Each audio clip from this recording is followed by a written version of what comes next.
Great. Hello, everybody, and welcome to the garage.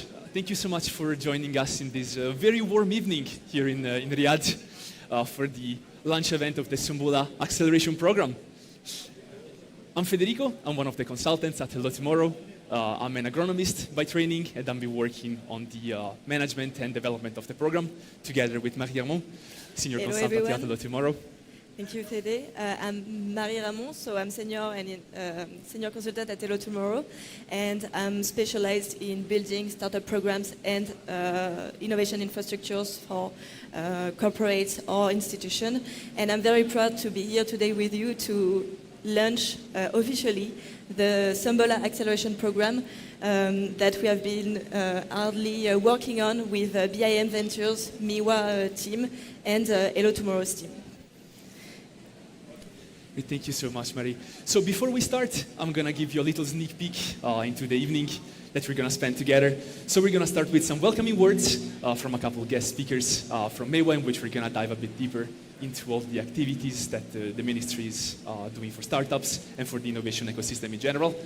Then we're going to have a presentation of the Sumbula Accelerator Program, how the program works, what's going to happen during the 4 months that the startup is going to be with us. And of course, we're going to have a little presentation of the cohort.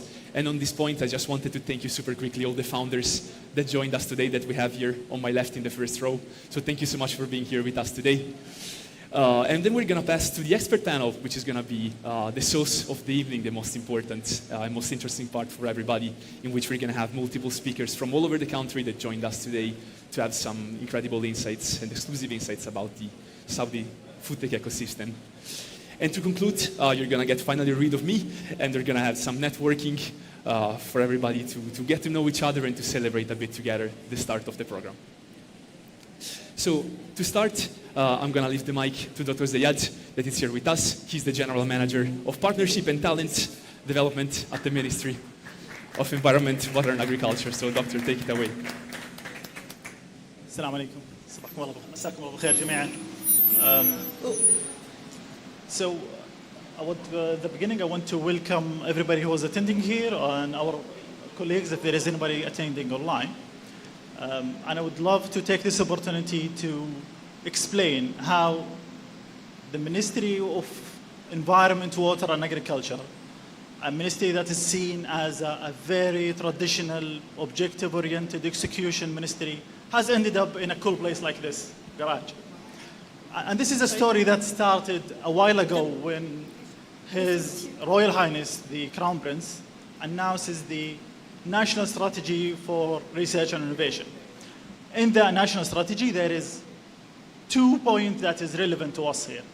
The first one is one of the aspirations that is called the aspiration of sustainability essential needs. And that aspiration is dedicated to MIWA. MIWA is what we call the Ministry of Water, Environment and Agriculture.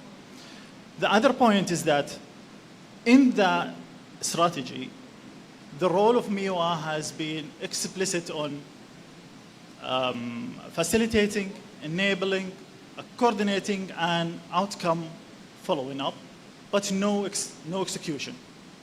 Now, this role has been delegated from the center of the government to MIWA, and in MIWA there is a deputyship called the Deputyship of Research and Innovation. That deputyship has absorbed the strategy, the national strategy, and built around it an execution plan, or as we say it, the strategic plan for research and innovation in 3 sectors. They have aligned all the requirements from the national strategy with the 3 sectors. Then they came up with 4 major initiatives. The major initiative out of these 4 is called Supply Unlock. And this initiative is all around entrepreneurship. And as you know, structure follows strategy. So around the initiative, there has been built a general department called the General Department of Entrepreneurship. That department has been working tirelessly for the past 2 years to build initiatives, programs, projects all around enabling entrepreneurs in the 3 sectors. Their knowledge has been accumulating in the past 2 years until they came up with 3 flagship programs: Sumbula, Sahaba, and Sidra. One is Sidra, that cares about entrepreneurs in the environment sector. Sahaba cares about entrepreneurship in the water sector. And Sumbula is the one that we are talking about today. I will not give a lot of information about it. My colleagues will do a better job. I just want to say that us being here, Miwa has hit 2 birds with 1 stone. First, they fulfill their job of nourishing the entrepreneurship scene on the agriculture system, and also they fulfill their job in the national strategy of research and innovation. So thank you very much for joining us today. I will hand it to my colleagues. Absolutely. Great.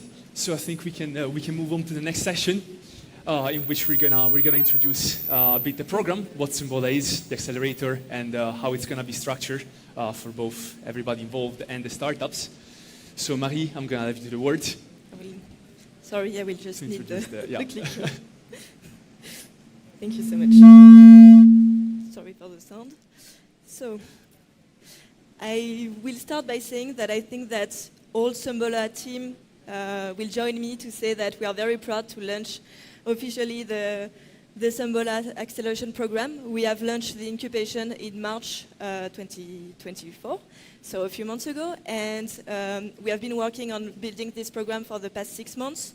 So you may wonder what will happen during this program. So we will actually support 10 startups, both international and Saudi startups, across the food tech value chain. This program will last 16 weeks, so 4 months. The objective is to help the startup to go to market in Saudi, or at least to expand their business if they are already implanted in Saudi. It will be a bi-weekly structure, so every 2 weeks we will have a masterclass, and then it will be followed by an individual support and coaching by either a startup manager or mentors. And here are the topics that we will cover during the program. So it will be in 4 steps. The first step will be about business expansion. So we will deep dive in the Saudi market to help them understand what are the opportunities on the market and how they can expand. Then we will have a focus on how to pitch and how to present your business, either to corporates or to investors, and we will have a soft landing expedition that I will present a bit later. But so it will be also the opportunity for them to develop new business opportunities and to actually experiment their new pitching skills. The third step will be about the tech, so we will aim to help them build a sustainable tech roadmap so they can actually know how to spend the money to build the tech. And finally, we will have something which is more related on how to build the culture of your company, so more towards people management, and it will conclude the program. As I was saying, we will have a soft landing expedition in France, so it will be 1 week to reward the startup that joined the program. We will invite them to participate in SIAL, which is one of the biggest food exhibitions in Europe. And they will have the opportunity to pitch in front of investors, to network with corporates, and to build stronger partnerships there. And of course, it will conclude very well the programs, since we want to really help them get new business opportunities and to grow. Finally, I think it's the moment that you are all expecting. So we are very proud to introduce 7 of the startups that will join the cohorts. I think I will leave the mic to Fede, who will give the mic to all startups to introduce themselves, at least the ones that are here tonight. Thank you so much, Marie. So as Marie was saying, here we have the first reveal, the first official reveal of the cohort of startups that we're going to have today. So starting in alphabetical order from AI Bobby, Dominic, can I invite you a second here on stage to introduce yourself and your startup a bit? There you go. Good evening. For Saudi Arabia to produce 80% of its foods locally, it must reinvent protein. Such leap in a short time requires the power of AI. I'm Dominic, founders and CEO of AI Bobby. We use generative AI to design the protein by a functional demand. And we are here to help as much as we can for the vision of Saudi Arabia. Thank you very much. Thank you so much, Dominic. So for a couple startups, naming Algisys and HypeSound, I'm going to fill in directly because it's international founders that are following the event online. So I'm going to briefly read a description of the startups that I have here on my phone.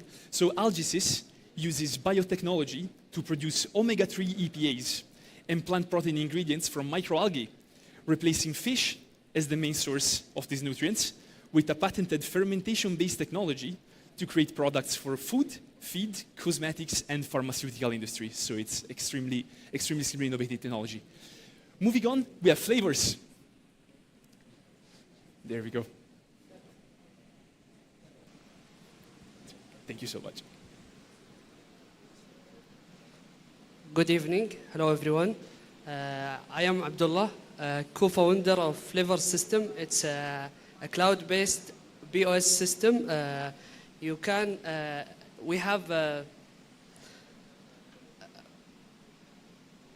It's a cloud POS system. You can register and print the first invoice in less than 3 minutes. Thank you so much. We can move on to Green Desert Technologies.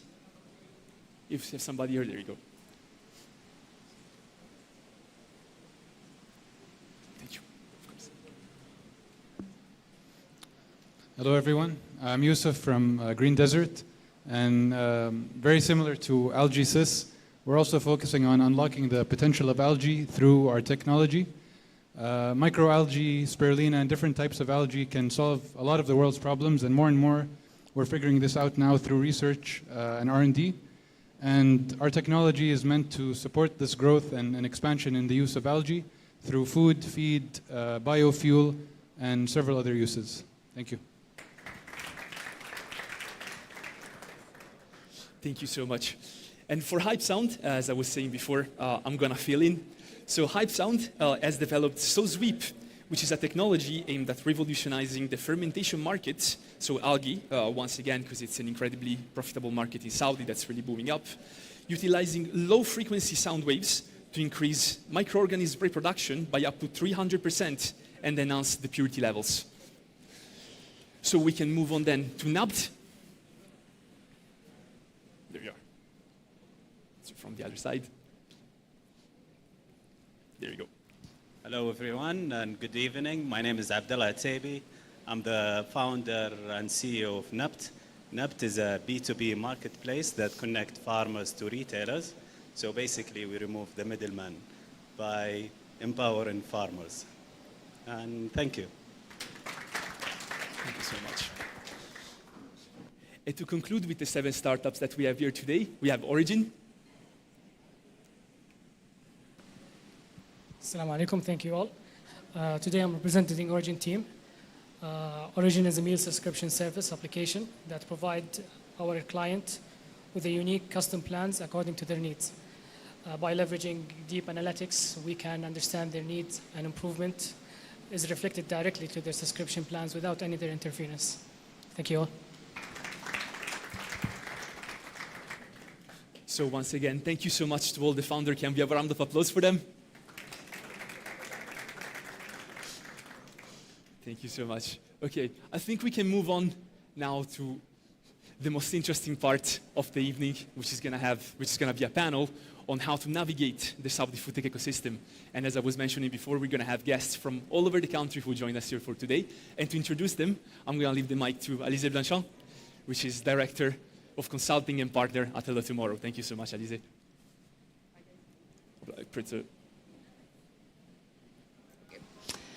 Hi, everybody. Super happy to be here with you after a few months of hard collaboration with the whole of Sembola team. So as Fede was introducing, I'm Alize Blanchin. I'm one of the board members of Hello Tomorrow. And just to give you a few words about who we are. So we are one of the deep tech leaders in the ecosystem worldwide. And we are empowering ecosystem building in deep tech with a startup competition that we run every year. A very big event where all of the stakeholders that are gathering together in Paris, like you guys are doing today, but on a worldwide scale, and consulting services for governments as well as corporations to work on their deep tech strategy. And this is just about me, but we have actually an incredible panel today to talk about food tech in Saudi.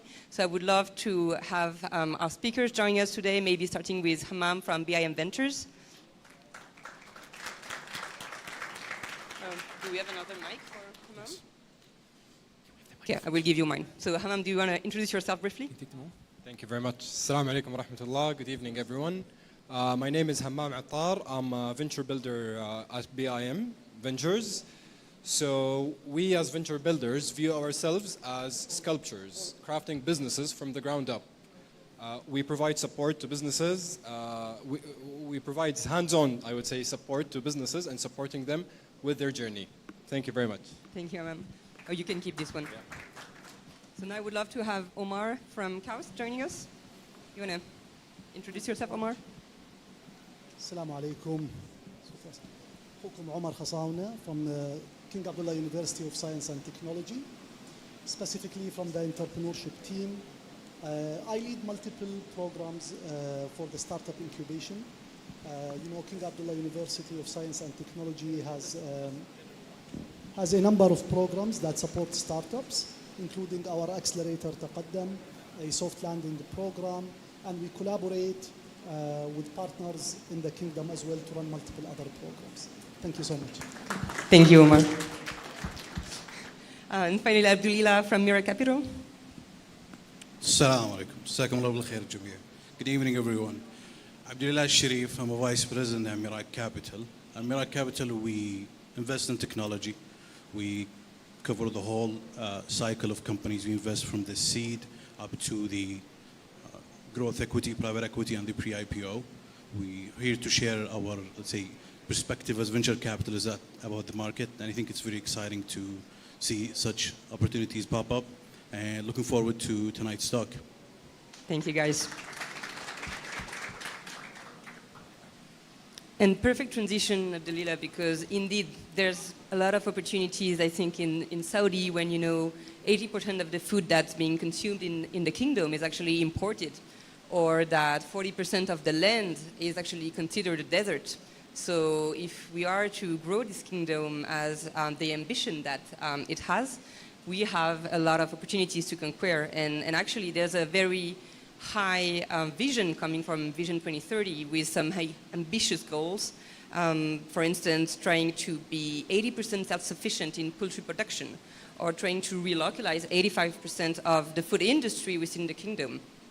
So to do all of that, we will need the whole ecosystem, and not only the startups. But if we're speaking about the startups, what's really encouraging is that we're starting to see first few scale-ups, actually, companies like FoodTech, like Nana or Sabic that are raising Series C, that are showing the maturation of the food tech ecosystem in the kingdom. So since you guys have been working in this industry for a while, I would love to have your perspective on how you've seen the industry mature and evolve in the last few years. Yeah, sure, absolutely. So I think 2020 showed us that food is a sovereign problem more than anything else. It's a human problem at the bigger scale, but it's definitely a sovereign issue. And it goes without saying, as a venture capitalist, when I think of food, it's a massive market. Everyone eats. Nobody goes a day without eating. But it always had this problem of scalability. And for us as venture capitalists, when we look at startups, we don't think of traditional business. We think of highly growing, highly scalable businesses. And food being physical, production, and so on, usually got excluded from the category. However, in the past, probably, let's say, on a larger scale in past 10 years, but in local scale in past 3 years, we see more innovation, and we see more, let's say, courage on the three scales of, I would say, food, which is from the upstream of the production, on the distribution, the midstream, and finally the sales. Usually, most of the innovation happened in the midstream, as it can scale without the, let's say, the perils of the production or the issues of the downstream of sales. But lately, we've seen a lot of startups that would dip their toes in the production cycle. And from the side of venture capitalists as well, the idea of that it's, let's say, asset heavy and so it doesn't scale changed, especially with the availability of amazing programs coming from the government when it comes to financing working capital, financing capex, and so on. I think it's a very interesting market, and we see few products coming up, especially in the food sector. And when you look at it from perspective of the theme, the general theme is replacement. It's replacing the old bad habits with new good healthy habits. And that's usually where the venture money comes in, where there is a paradigm shift, and where we usually like to find a wedge and help build these companies. Omar, you wanted to build on that? Yep, thank you so much. I think food tech is one example that shows that even the most traditional industries can have innovation. So who would have thought? Farming is probably the oldest profession on earth, that you can actually disrupt and you can actually innovate in food tech. So I would say the shifts we've noticed is, number one, the mindset. And that's something that happened across the kingdom. Now, entrepreneurship is celebrated, and this has helped a lot in pushing innovation. People are not afraid to take risks. Entrepreneurs start new companies, try to disrupt. They find venture capital to support them. They find government programs to support them. So that is very important. And it caught up in the food tech sectors, just like it happened in other places. So in the beginning, it was the usual suspects: the Q-commerce, the e-commerce, the Na'na', the FoodX. Of course, as Abdullah said, this is the high return. So private capital will jump on this. But then how many of those can you have? We have unicorns now. Opportunities become less in that space, so you are forced to chase deeper. And I think that's good for the industry, and that's what we want to see. So now there is innovation at a deeper level. You see water technologies, water-saving technologies. You see innovation at the level of cutting waste in the supply chain. You see innovation at the level of controlled environment agriculture. So all that now is coming to the scene. Very excited to see the development that will come from that in the coming years. So I would have to agree with you, honestly, Umar. Innovation is driving, I would say, the sector in general. And I believe that this is coming from the demand from ourselves as an end consumers by wanting a more healthier, convenient, I would say, options. We've seen the growth of the precision agriculture, for example, the usage of IoT and drones to monitor the crops, to reduce, as you rightfully mentioned, the waste, etc. And also, we've seen like a number of companies coming to the ecosystem that are utilizing the waste, for example, to come up with new products to serve the market as well. Indeed, and I think you were touching upon something quite critical. There was a change in the mindset for sure, but we're also seeing a shift in the technologies. So like historically, the kingdom is really strong on AI. So a lot of the startups that we were seeing were utilizing AI for farm and imaging analysis or for delivery. And we're seeing, and actually the pitches of the startups is a good proof of that, also diversification in the technologies that are being leveraged to revolutionize the food ecosystem. Do you think this is also coming from a change of paradigm in terms of what's driving innovation? So you mentioned a few of those challenges related also to climate change, so having less water, trying to reduce waste, there's the Vision 2030. So what do you think is changing in the drivers in terms of consumer demands and government initiatives within the entrepreneurship space? What's driving people to build those startups today? Yeah, absolutely. So I think when it comes to AI. I think AI is a lever, same as, say, cloud technology was a lever and general technology was a lever. And Moore's law taught us that compute will increase by double every 18 months. And with compute only increasing, we're able to do protein folding, protein synthesis, and just try to figure out these kind of hard issues. But even when it comes to the high-level solutions, I think, as I said, the theme to me is replacing the bad with the good. But even if you go back to the past, let's say 20 years, the general research around health and fitness was not really of the quality that it is right now.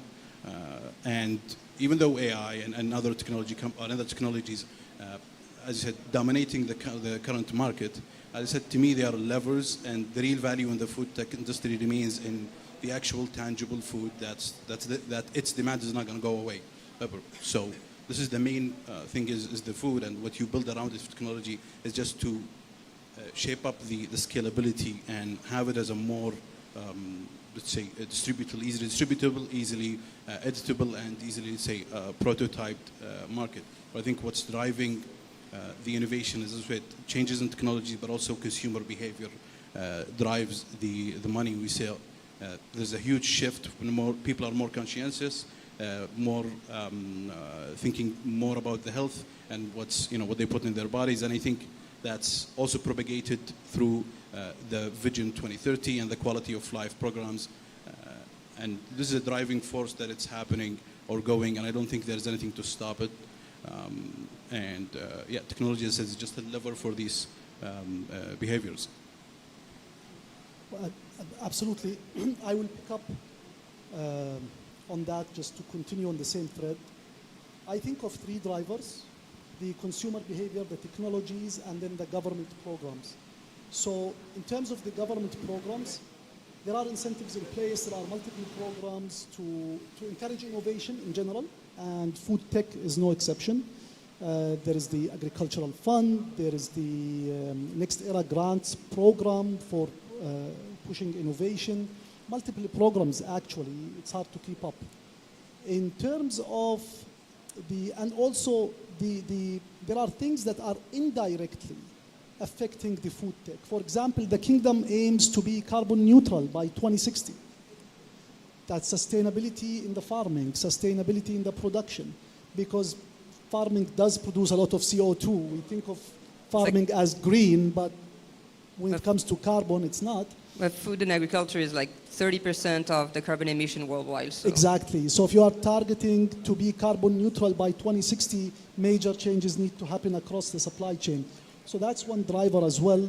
Localizing the production, as you mentioned, targeting 80% of local production, that's significant. And when it comes to consumer behavior, I believe we covered that. Consumers want healthier food. There's also a segment of consumers who are sustainably conscious. They want to know where the food comes from. Has there been sustainable practices in producing the food? So all this is shaping the industry.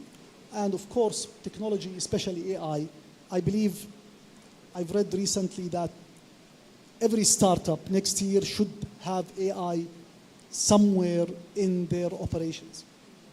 So all this is definitely shaping the industry, and we're seeing the results.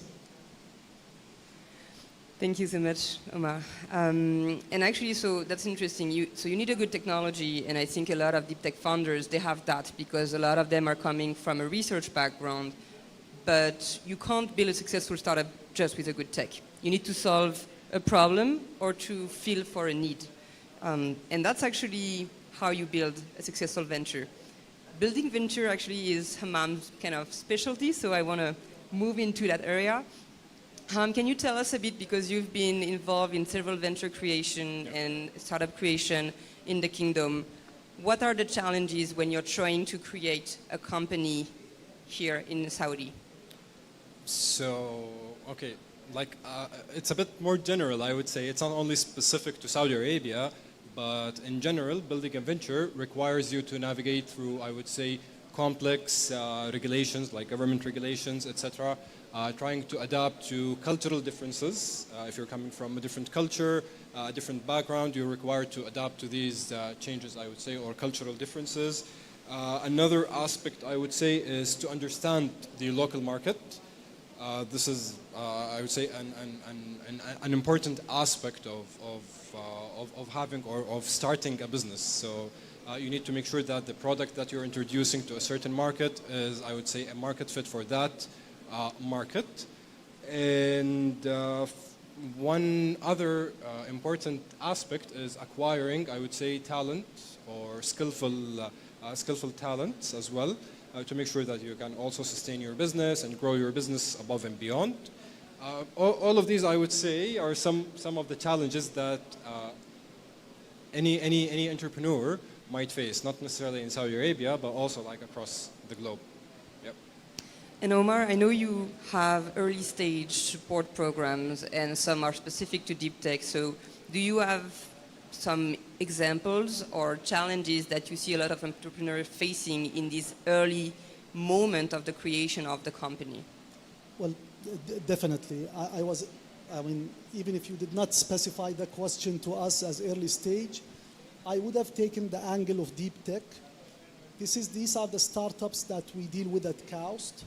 And I would say the main challenge is the availability of private capital in those areas. Once you go beyond the Q-commerce and the e-commerce side of the business, the software side of the business, you go one level deeper, it is not easy, the private capital. So this is one challenge. So if you talk about the deep tech, let's take one startup example from Kaust, Uvera. They use hardware and ultraviolet to extend the shelf life of food. It's hardware, it's extending the shelf life of food for retail, physical product.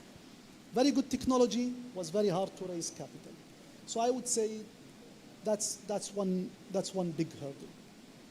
And once maybe the venture capital view will come in, once they run out of the very easy money on the software side, maybe venture capital will dip into this type of deals.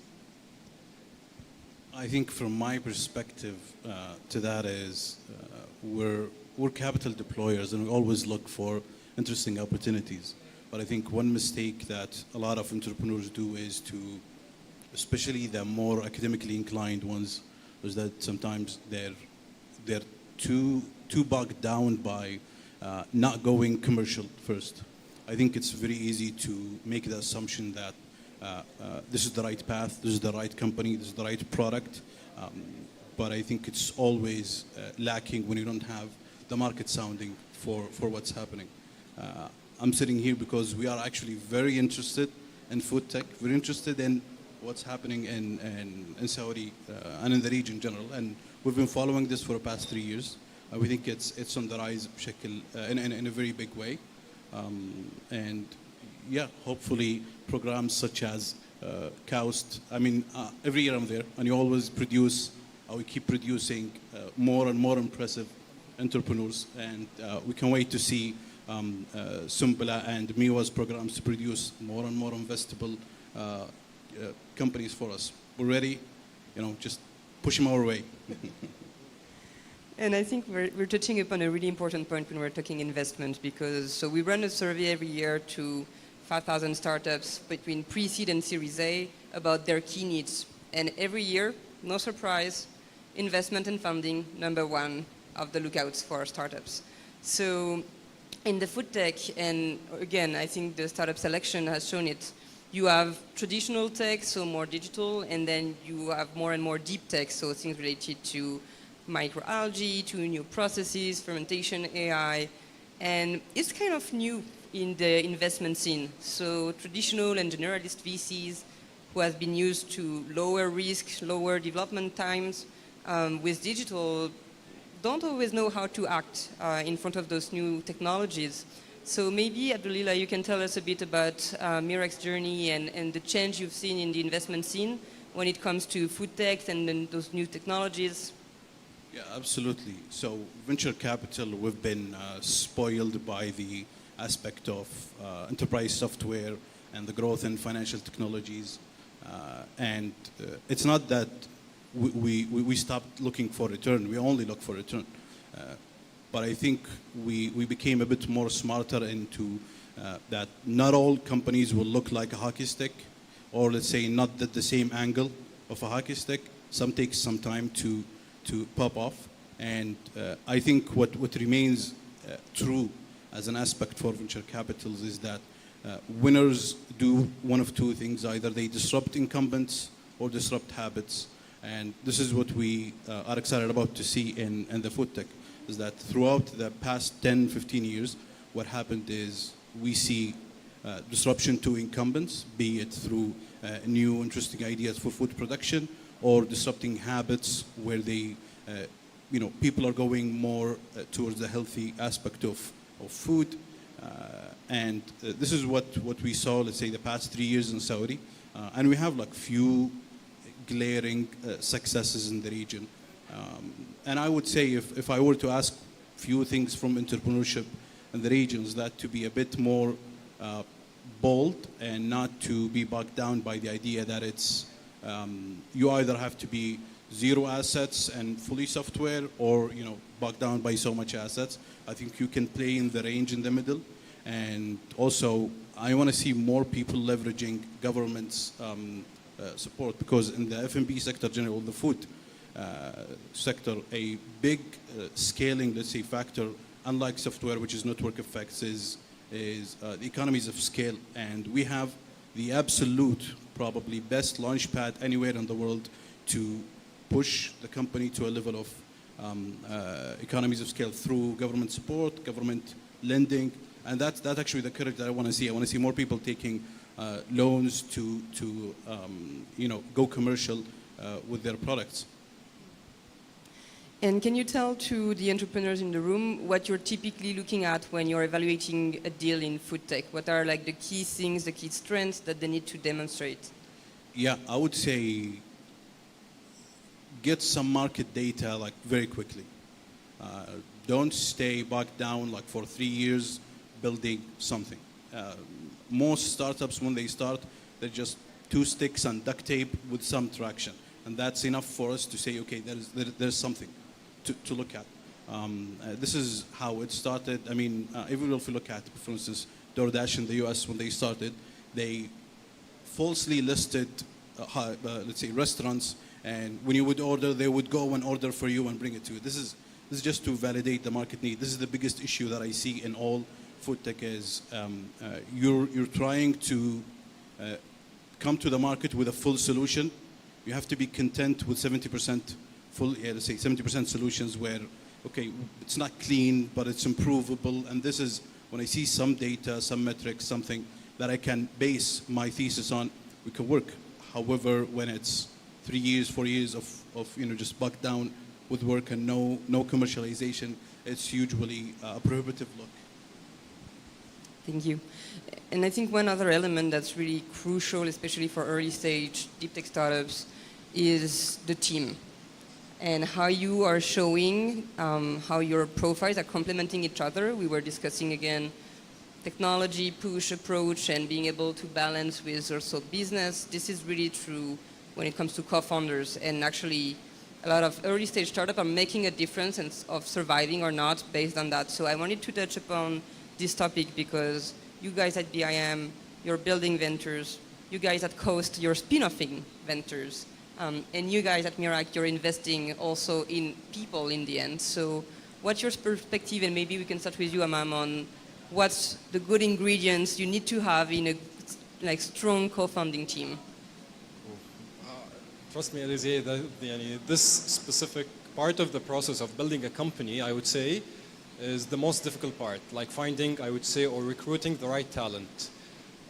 But in general, what we look for is, I would say, a diversified skill sets. This will ensure that you have, I would say, a different perspective of things. It will help you in looking at things differently. This is number one. Number two, making sure that at least someone within your team, they have the industry knowledge, because this will support heavily in ensuring that you have like the learning curve.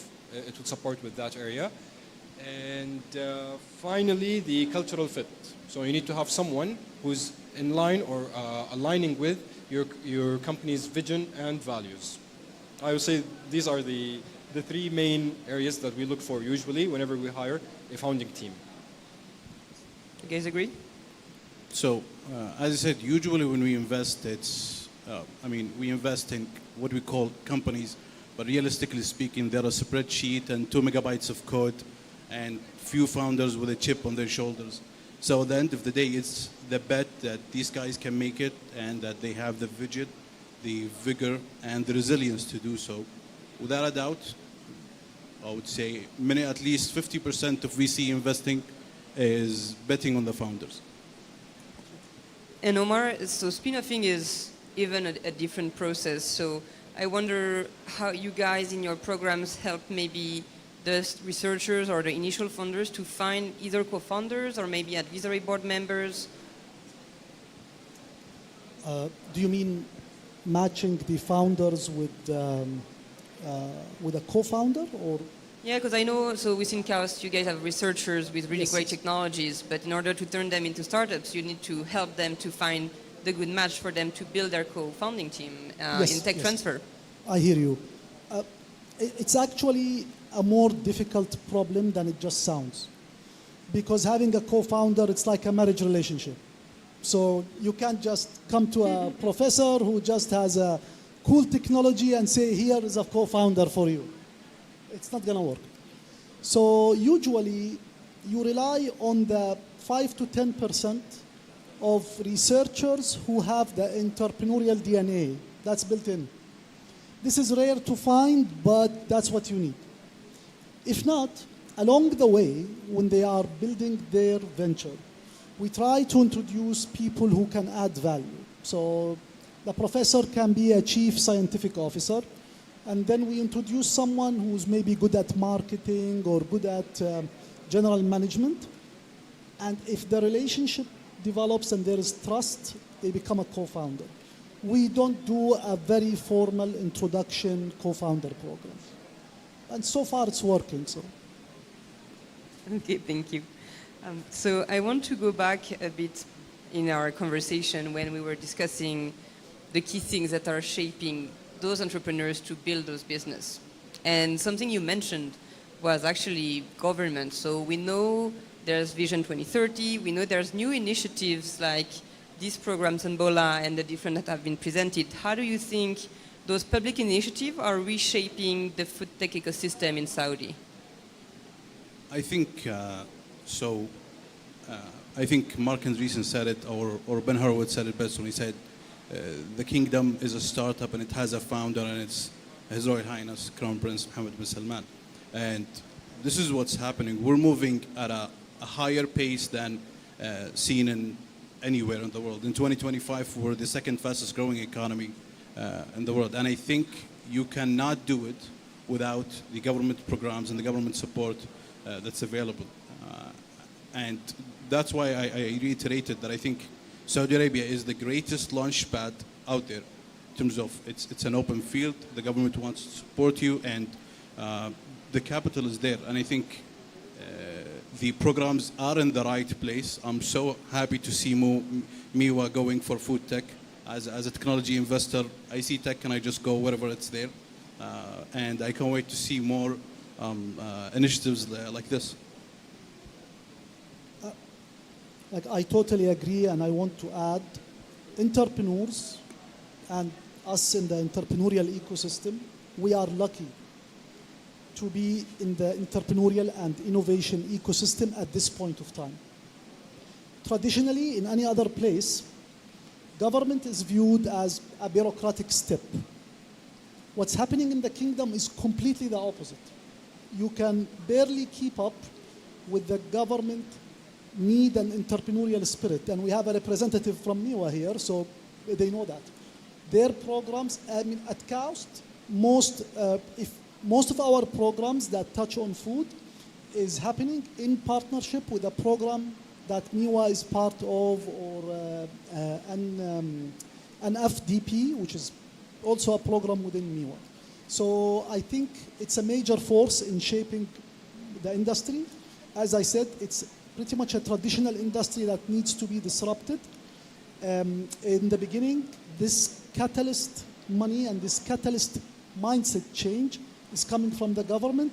This is unprecedented. And it is definitely, in my opinion, a major driving force in the ag tech, at least, and relevant food tech sectors. And maybe also with all the efforts that the government is putting to attract, I would say, startups or foreign startups to come to Saudi, it's also attracting, indirectly, I would say, capital funds also to move to Saudi and invest more in Saudi Arabia, just to take advantage of all of these opportunities that are happening within the region as well.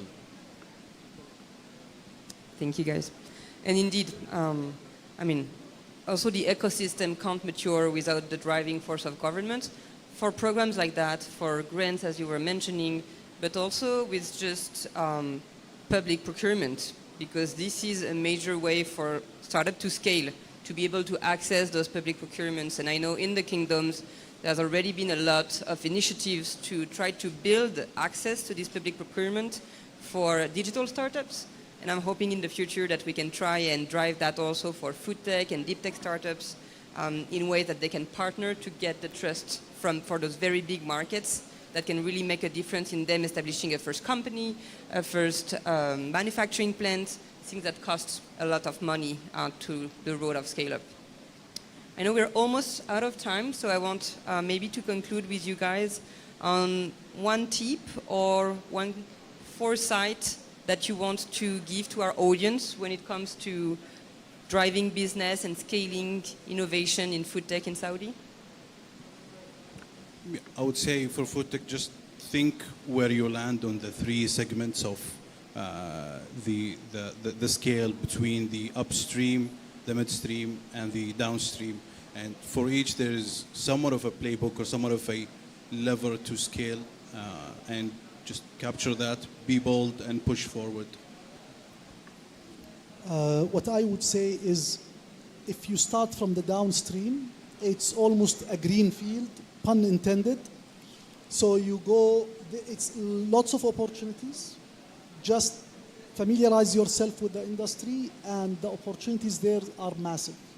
So I encourage entrepreneurs to really look there and not consider it a traditional business where there are no profits, because it's completely the opposite. I think Abdullah, you mentioned this. Make sure you conduct a thorough research of the market to understand the customer needs and dynamics, but make sure that you're not stuck into a bubble, I would say. Go out to the market and see what's happening outside in the market. Thank you so much.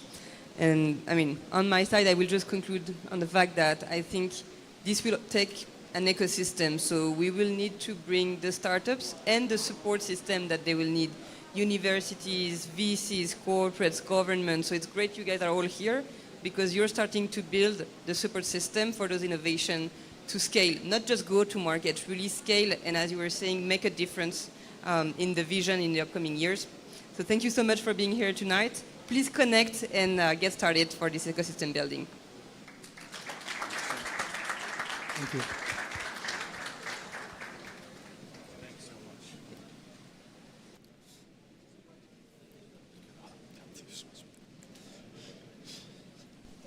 Thank you. Just gonna turn them off. Thank you so much. Thank you so much, everybody. Thank you so much to all of the speakers for being here tonight with us. Thank you so much for the great insights and for the support really that you give to the ecosystem every night. We now have a couple minutes for Q&A in case anybody from the public has some questions for the speakers. Otherwise, we can move right away to the networking session, and you can reach them there and ask your questions. So thank you so much, everybody. Enjoy the buffet. Network, get to know each other. Thank you.